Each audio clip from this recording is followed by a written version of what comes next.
À l'heure où les rapports internationaux alertent sur la propagation du risque de famine dans la bande de Gaza, le 9e lot d'aide humanitaire entre enfin pour une population épuisée par des semaines de pénurie dans le cadre du nouvel accord entre l'Égypte et Israël sous l'égide des États-Unis. L'aide comprend de la nourriture, des vêtements, des chaussures et des tentes. Tout ce dont la population de Gaza a besoin se trouve dans ces camions.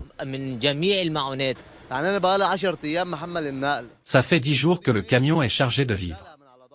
Aujourd'hui, je pourrai enfin les livrer aux habitants de Gaza, qui souffrent de la faim depuis des jours et des semaines. Une source officielle du Croissant Rouge égyptien a déclaré que le 9e lot comprend 250 camions chargés d'aide médicale, alimentaire et de secours, en plus de tentes d'abri, et que l'aide a été entièrement préparée pour être transportée vers Gaza. D'ailleurs, l'urgence reste immense. Les hôpitaux de Gaza manquent de tout et les stocks s'épuisent rapidement.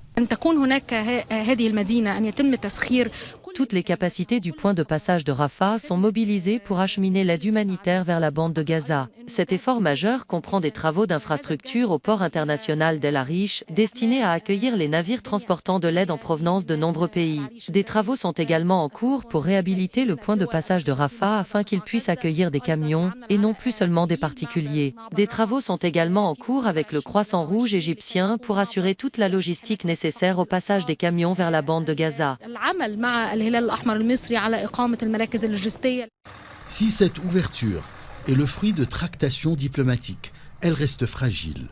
Rafah demeure un point de passage stratégique et un thermomètre de la situation humanitaire. Il existe une coordination directe pour l'entrée de l'aide dans la bande de Gaza afin de sauver la population de Gaza qui souffre de la faim, afin que cette guerre n'affecte pas la sécurité de la région du Moyen-Orient et que les intérêts stratégiques ne changent pas au niveau international. Pour les habitants de Gaza, ces cargaisons représentent un souffle d'espoir. En attendant peut-être le prochain convoi. Achraf Massoud pour CGT1 français.